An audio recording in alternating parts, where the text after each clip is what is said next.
Kita semua pastinya sudah tahu dong dengan minuman Fanta, temannya Coca-Cola.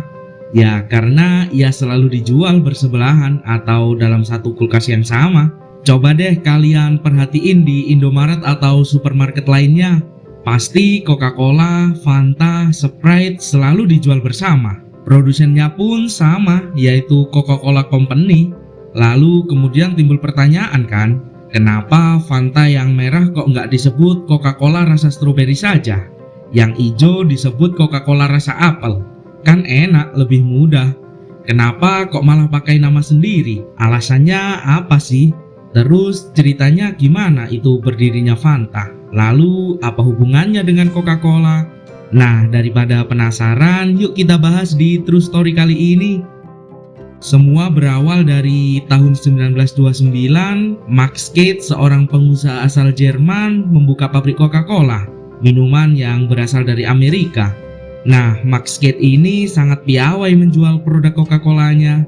Ia membayar tenaga sales di seluruh penjuru kota besar yang ada di Jerman, lalu menyebar pamflet, poster pengumuman, hingga seluruh orang di Jerman tahu apa itu minuman Coca-Cola. Nah, lewat upaya marketing yang gencar itu, Max Kate mendapatkan respon yang positif. Bahkan dia berhasil membuat orang Jerman yang biasanya suka minum alkohol jadi suka minum soda. Minuman Coca-Cola sendiri sebenarnya memiliki 9 komposisi rahasia, di mana Max Kate sudah mengetahui 7 bahan diantaranya, tapi 2 komposisi lainnya masih dirahasiakan dan mesti dipasok langsung dari Amerika. Pada tahun 1936, Olimpiade diselenggarakan di Berlin, ibu kota Jerman. Momen itu menjadi berkah bagi Max Kate, karena selain Jerman berhasil menjadi juaranya, Coca-Cola yang saat itu ikut mensponsori menjadi laris manis. Bahkan penjualan Coca-Cola tahun itu mencapai rekor hingga menembus 1 juta botol. Lalu beberapa tahun kemudian masalah pun muncul saat Jerman menghentikan semua kegiatan impor barang, yang artinya Max Kate tidak bisa lagi mendapatkan 2 komposisi rahasia dari Coca-Cola.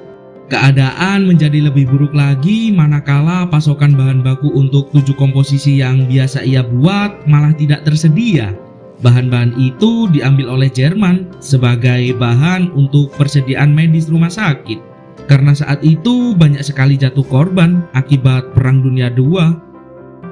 Karena hal itulah, Max Kate bersama tenaga ahli rasa mencoba menciptakan minuman yang benar-benar beda dari Coca-Cola yang biasa ia produksi.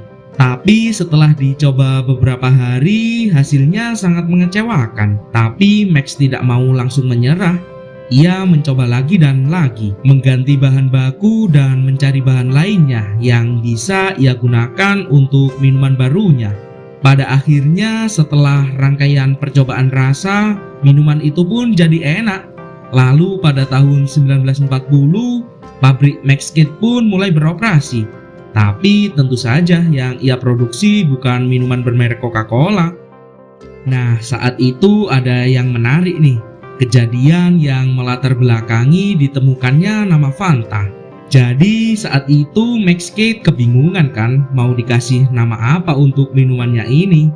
Karena nggak nemu juga, ia pun meminta kepada tenaga salesnya untuk memberikan usulan nama berdasarkan imajinasi mereka. Imajinasi yang dalam bahasa Jerman yang artinya fantasi. Lalu ada seorang salesnya yang mengatakan, "Baik Pak, dinamai Fantasi saja." Akhirnya nama Fantasi dipilih menjadi merek minuman baru itu. Lalu untuk lebih singkatnya, nama Fantasi disingkat menjadi Fanta. Nah, sejak itulah produk diluncurkan. Fanta pun sukses diterima oleh masyarakat dan laris di mana-mana. Ya, karena mungkin orang-orang sudah merindukan Coca-Cola. Akhirnya penjualan Fanta pun terus mengalami kenaikan. Bahkan pada tahun 1943, Max Kate bisa menjual Fanta sebanyak 3 juta botol. Jauh lebih banyak daripada saat ia menjual Coca-Cola. Karena kegigihan dan semangat pantang menyerah, Max Kate pun akhirnya diangkat menjadi presiden Coca-Cola Eropa. Kemudian minuman Fanta pun menjadi bagian dari Coca-Cola. Kemudian rasanya disempurnakan. Lalu pada tahun 1955 mulai dijual ke seluruh penjuru dunia. Sejak saat itu, Fanta menjadi salah satu penjualan Coca-Cola yang paling diminati.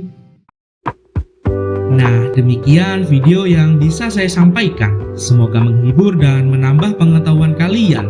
Klik tombol like jika kalian suka. Dan kita ketemu lagi di video selanjutnya.